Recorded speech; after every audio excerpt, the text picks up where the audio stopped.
melanjutkan tema kita. Nah, ini ada pertanyaan.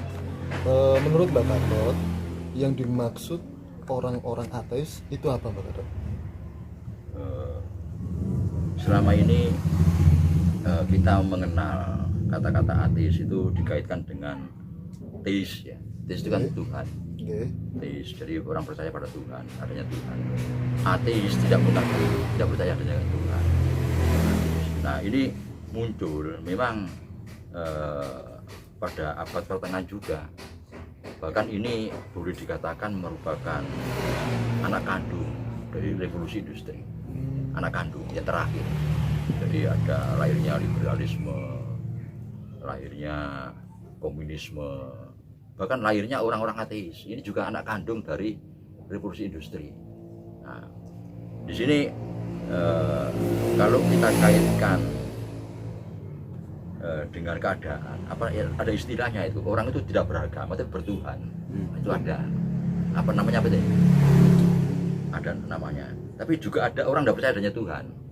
Kan ada orang sekuler, ada orang ateis. Nah, sekarang Tuhan itu yang kita maksud dengan Tuhan itu kan Maha Pencipta. Tuhan kan Maha Pencipta. Tuhan itu. Lantas mereka tidak mengakui ada ciptaan. Itu kan orang ateis kan itu. Tuhan itu Maha Pencipta. Tapi orang ateis tidak mengakui ada ciptaan. Semua itu merupakan evolusi. Yang dipropori oleh Darwinisme itu. Darwinisme itu, Darwin itu kan menganggap bahwa pencipta itu sudah ada. Jadi proses evolusi. Nature gitu, Mbak. Iya. Jadi alam manusia itu dulu asalnya begini, dari kerang macam-macam itu terproses menjadi manusia. Nah, ini. Jadi, nah di situ memang tidak bisa ketemu. Tapi sebetulnya kalau kita berbicara tentang ketuhanan, nah di Indonesia ini ada ajaran ketuhanan. Tidak bicara masalah Tuhan itu siapa, enggak. Tapi bicara masalah ketuhanan. Bagaimana orang hidup di dalam kejiwaan ketuhanan ini. Jadi contoh begini, orang tidak mengakui Sang Maha Pencipta. Tidak ada cipta itu tidak ada. Lantas ada cerita bahwa dia percaya pada alam. Alam inilah yang mengevolusi penghuninya, termasuk manusia. Terevolusi dari binatang purba menjadi binatang yang kita lihat sekarang ini. Jadi orang kera menjadi manusia, itu kan evolusi. Nah, sekarang kita mengatakan orang begitu Anda menuhankan alam. Titik. Anda menuhankan alam. Kan begitu ya. Jadi bukan masalah Tuhan loh ini, masalah ketuhanan. Oh, yang saya tahu orang tua saya, betul memang. Jadi oleh bahasa kita, ibu itu Pangeran Katon. Ibu itu Pangeran Katon. Itu Tuhan yang kelihatan. Jadi manusia tanpa ibu, tanpa bapak, dia tidak mungkin ada. Semua manusia dilahirkan di dunia ini dengan perataraan ibu bapak, terus sampai ke atas. Nah, akhirnya orang itu dihentikan pada situ. Oh, kalau itu Anda menuhankan ibu, menuhankan ibu. Ya benar juga kan, menuhankan ibu. Nah ini, karena dia menganggap bahwa tanpa orang tua tidak mungkin ada kita. Itu betul, sangat amat betul. Kita pun selain menuhankan Dat yang Maha Agung, ya, juga kita menuhankan ibu. Di dalam petunjuk agama juga sejajar kan itu. Taat kepada ibu dan itu sejajar. Jadi itu istilahnya menuhankan. Nah juga demikian kalau seorang ilmuwan, orang ateis tidak percaya adanya Tuhan, dia menuhankan dirinya sendiri, dia menuhankan akalnya, menuhankan. Oh kalau itu orang ini menuhankan akal, sudah selesai. Itu menurut kita itu. Nah kalau sudah kita giring mereka itu tentang bagaimana menuhankan akal, bagaimana menuhankan ibu, bagaimana menuhankan alam, akhirnya dia akan mikir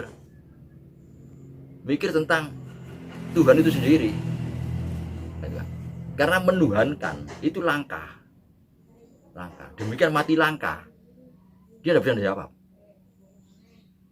Nah, misalnya ya, manusia evolusi dari kera jutaan tahun. Kera dari apa? Dari ini. Sampai terakhir notok. Lu kemana ini notoknya itu? Ya, secara ilmu loh. Secara ilmiah. Ada kata langka, terakhir kan diam. Dan diam inilah yang mereka tidak tahu. Endingnya cuma diam. Iya, diam ini yang mereka tidak tahu. Jadi sebenarnya dengan menuhankan akal. Akhirnya dia tidak masuk akal, dia tidak percaya. Berarti Kan itu kan. Dia dalam hidup sering mengalami sesuatu yang tidak masuk akal. Nah ini masalahnya. Dia menuhankan akal, ada sesuatu yang tidak masuk akal. Nah, ini omong-omongan ya, mungkin kalau orang ilmuwan mengatakan wah ini debat-debat kusir ya. Ya tidak apa-apa, tapi pemikiran begitu. Jadi kita ini bangsa yang mulai komunitas itu selalu makmur, tidak kurang sandang pangan papan. Bahkan kalau kita berbicara tentang pada saat jatuhnya Mojopahit hingga 1945 ya, kita ini dalam pada sengsara. Saya ngalami walaupun cuma secuil. Sempat ya ngalami karena saya ini sudah tua ya.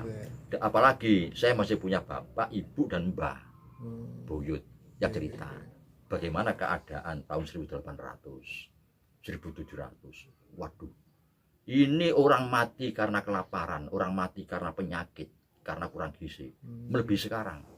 Berarti krisis pangan zaman dulu itu melebihi. Cuma orang cerita itu kan tidak ada. Jadi yang namanya pandemi itu artinya penyakit yang melanda dengan dalam spektrum yang luas.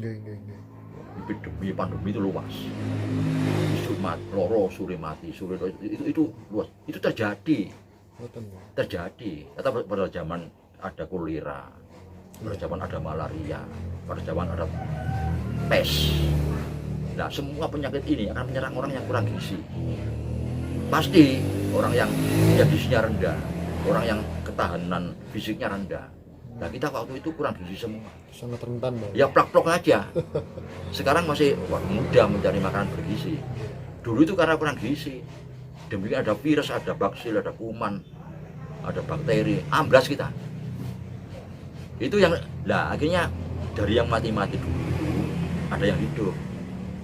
Nah, menurunkan kita. Nah, kita digemblengan sudah. Gitu loh. Dari leluhur yang gemblengan, yang dulu itu saringan. Belajar dari leluhur. Iya, dulu banyak yang mati, ada yang masih hidup. Wah, ini dari kita ini. Dia apa enggak bangga kita? Itu lain di negara lain loh. Jadi kita ini sebetulnya gemblengan. Tahan. Karena leluhur kita dulu kekok enggak mati. Yang lain mati dia mati jadi apa dewi gitu. Itu. Nah, itu jadi musim seperti ini sekali saja terjadi, sering terjadi. Nah, cuma yang sekali ini rupanya karena melanda dunia ya, itu faktor perpecahan antar umat manusia, berkota-kota, tidak bisa bergaul, tidak bisa peluk salam, tidak bisa kawin. Ya, karena kehendak manusia berkota-kota ini yang harus berkali-kali saya peringatkan, hendaklah kita segera menyadari